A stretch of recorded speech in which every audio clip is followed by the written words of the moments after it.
September 24th, 2024. This is day 3 of my challenge to myself to post a video every day for 1 year. And I have to tell you, it came quick, but this is already like my first challenge, like real challenge for myself, because today, so tired. So I've been waking up every morning at about 4 o'clock, 4:30, and I get to work on my business on the side. And then I go to work. All day I'm working, doing my thing with the kids, which is great.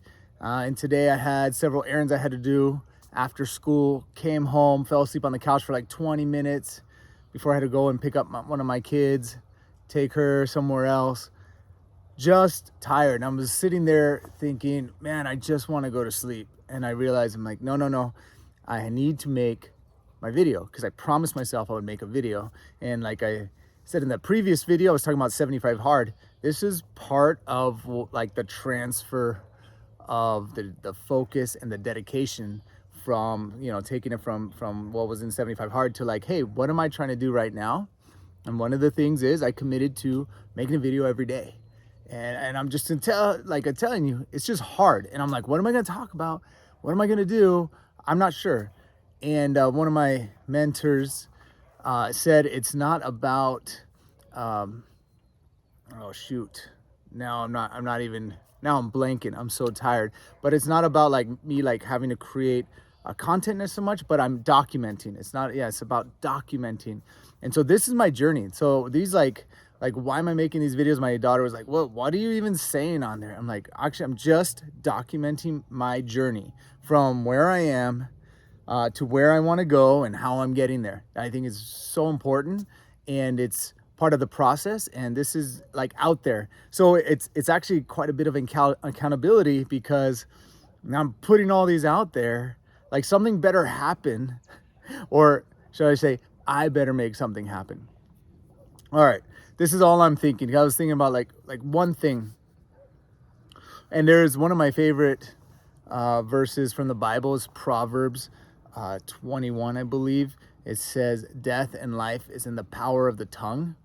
Might be wrong on the chapter, but it's in Proverbs. Death and life is in the power of the tongue. And it's just such a like truth, like just impactful thing. And when you really think about it, and it doesn't matter what faith you are, like if you just hear like the wisdom in here, death and life is in the power of the tongue. That means that what we say has the power to build up or to cut down, right? And my thing is, and the thing I constantly think about is who is the person that I talk to the most?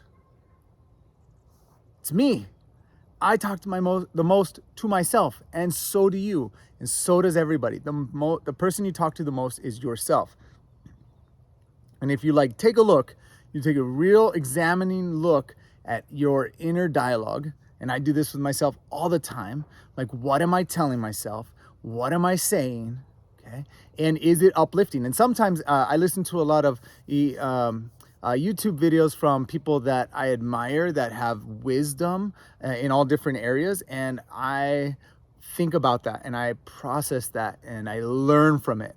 So I try not to just consume social media just to consume social media and like, I don't know, waste time on it. But I'm like, what am I learning from this? And I love listening to people that I admire and that I want to be like, because I start hearing their mindset, and every so often they drop some great nuggets that I'm like, oh my goodness, I've never even thought about it. It gives me a paradigm shift, and I go from like, oh, this is what I'm thinking, and this is my normal, and all of a sudden I hear someone else's normal and it's totally different, and I'm like, whoa.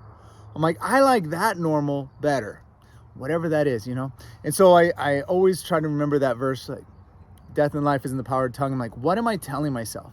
Simple stuff from like, I'm too tired to do this. And I'm like, am I too tired? Like, what does that mean? Like, I was telling myself for this video, I'm too tired to get up and make this video. I am too tired to think about what to say. I'm too tired to talk for a few minutes. And I'm like, wait a second, what am I telling myself? And is that true? And I'm like, what happens if I defy that? And I'm like forget being too tired. I'm just gonna go do it, and I can be tired later. As one of my favorite quotes is the best thing to procrastinate, or the thing that you should procrastinate the most is procrastination, which cracks me up. Like, oh, okay, yeah, let's procrastinate on procrastinating. Like, oh. It's just like little nuggets of wisdom like that when you like process that and you think about it, you're like, dang, you know what? It's actually very true. I'm going to put it off, or I can just put off putting it off and just get it done. And before I know it, I've already accomplished the task.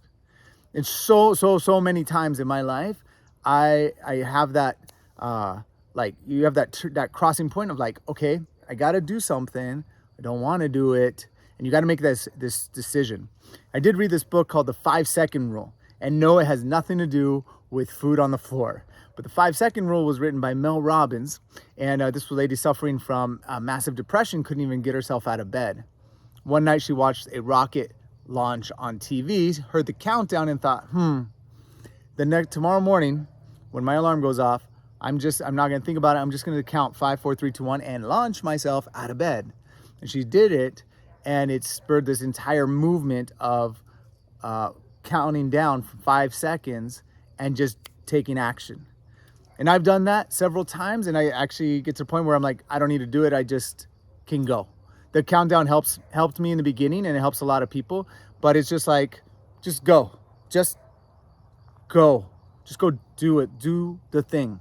Just stop complaining. Stop making excuses. Stop telling yourself all the reasons you can't do it, and just go. And I'm having this internal dialogue with myself. And again, like I'm constantly trying to monitor what I'm saying to myself. And I'm constantly trying to make sure that I'm telling myself the right stuff. And to do that, you have to think with the end in mind. It's from Stephen Covey's 7 Habits of Highly Successful People. Like, what is that end goal? What is that thing you want to be? Like, if you envision yourself now, or like what it is in the future. I think he always said, like, imagine you're at your own funeral. What do you want people to be saying about you? Okay, so envision like that person. And you're like, if I'm that person, how would I act today? Right? Or if I'm that person, how would I act then? And start acting like that today. And so I've been trying to really bring that into myself. So I'm just sharing with you guys, like, this was a tough time, a tough day to come out and like actually make a video, because I did not want to do it. It's the end of the day. I'm dead tired. I'm ready to go to sleep. Honestly, if I laid down right now, I would crash out in about 3 minutes and wake up tomorrow. But I got to get some stuff done.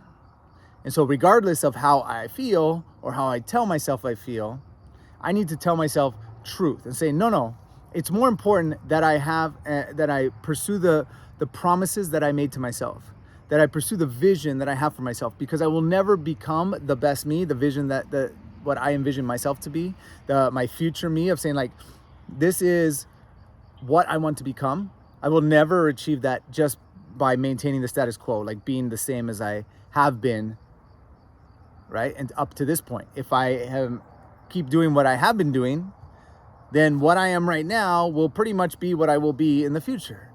And I'm not sad about that. Like I'm very content and happy with my life, but I want to say dissatisfied with progress. Like I want to keep going. Like I have zero satisfaction with staying the same.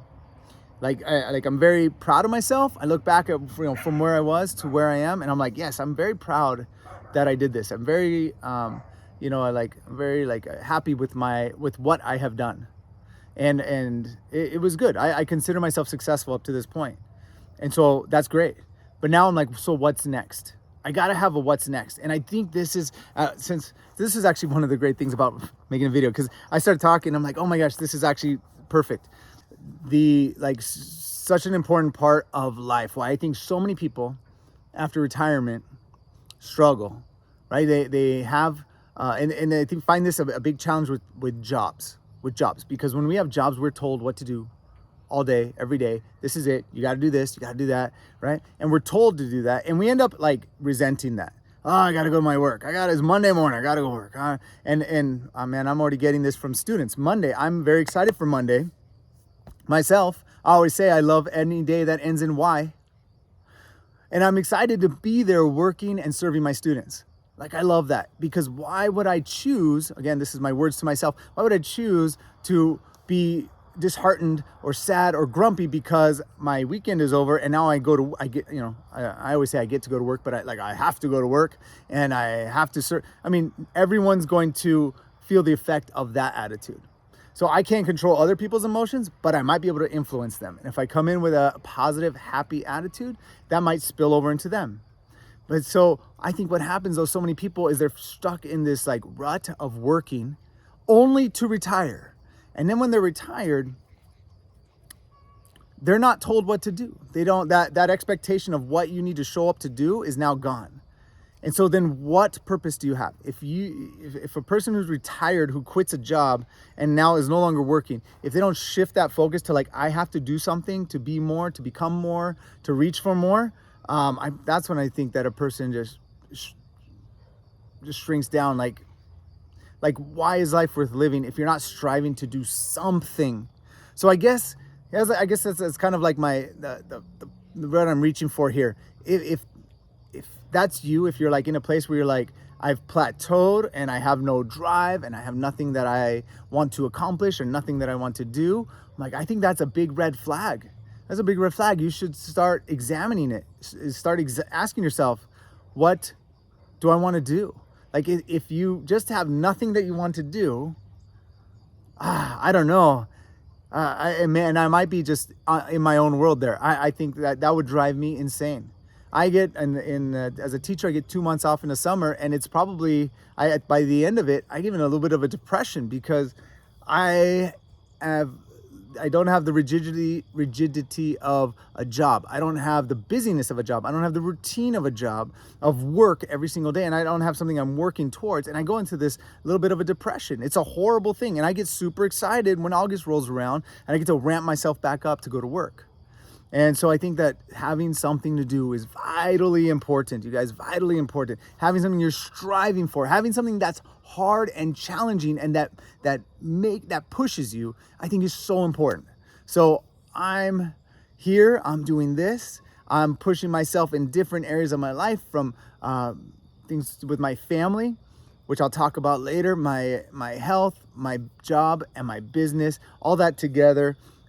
Because I want to be the best version of myself. And I know that I can't do that when I'm making excuses, telling myself I can't do stuff, or I don't have time for stuff, or I'm too tired for stuff, or then I'm too busy for stuff. Like, I can't do that. I need to say, this is what's important. And I got to make sure that I get that stuff done first. Right? Put first things first. Another Stephen Covey 7 Habits unit there. All right, guys, that's it. I'm going to talk to you guys tomorrow. I promise. Bye.